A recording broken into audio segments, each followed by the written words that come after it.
এটা বাংলাদেশের এমন একটা উপজেলা যেটা একসময় একটা স্বাধীন রাজ্য ছিল, অথচ ধারণা করা হয় এই সম্পূর্ণ জায়গাটা একসময় বিলীন হয়ে যাবে। তার উপর এই জায়গাটা একসময় ছিল জলদস্যুদের স্বর্গরাজ্য।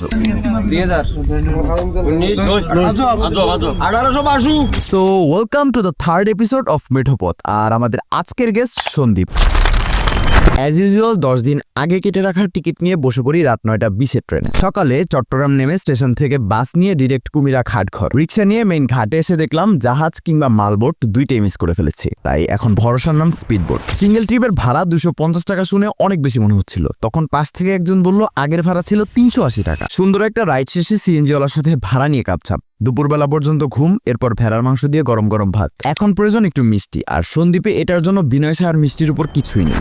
মিষ্টির পর ট্রাই করা উচিত মহিষের দুধের দই। আর এটা খুঁজতে খুঁজতে বাংলার বাজার আসার পর বুঝতে আর বাকি নেই যে আমরা ভুল রাস্তায় আসছি। কিন্তু মাঝে মধ্যে ভুল রাস্তায় মানুষকে সঠিক জায়গায় নিয়ে যায়। এখানে দেখলাম মাছের নিলাম চলে। সিস্টেমটা ইন্টারেস্টিং। সাগর থেকে মাছ ধরে এখানে যিনি নিলাম পরিচালনা করে তার সামনে রাখা হয়। সর্দার ওনার এক্সপিরিয়েন্স থেকে একটা বেস্ট প্রাইস বলে দেয়।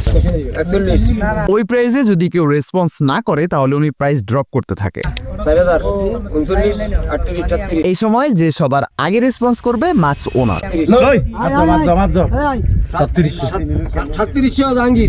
আর এখান থেকে ইনফো পেলাম অথেন্টিক দই পাওয়া যায় পণ্ডিতের হাটে। এই হাটে শুধু মহিষের দুধের দই না, মহিষের দুধ, গরুর দুধ, ফ্রেশ মাছ, ইভেন কাঁকড়াও পাওয়া যায়। এতক্ষণে বুঝতে আর বাকি নেই যে কেন 16th সেঞ্চুরিতে সন্দ্বীপ একটা স্বাধীন রাজ্য ছিল। একেই তো তখন এই জায়গাটা সম্পূর্ণ দেশ থেকে বিচ্ছিন্ন ছিল, তার উপর নিজেরা সার্ভাইভ করার মতো সব রিসোর্সই সন্দ্বীপের কাছে আছে। কিন্তু সন্দ্বীপ বিলীন হয়ে যাওয়ার সম্ভাবনা আছে কেন? এর কারণ লোকেশন।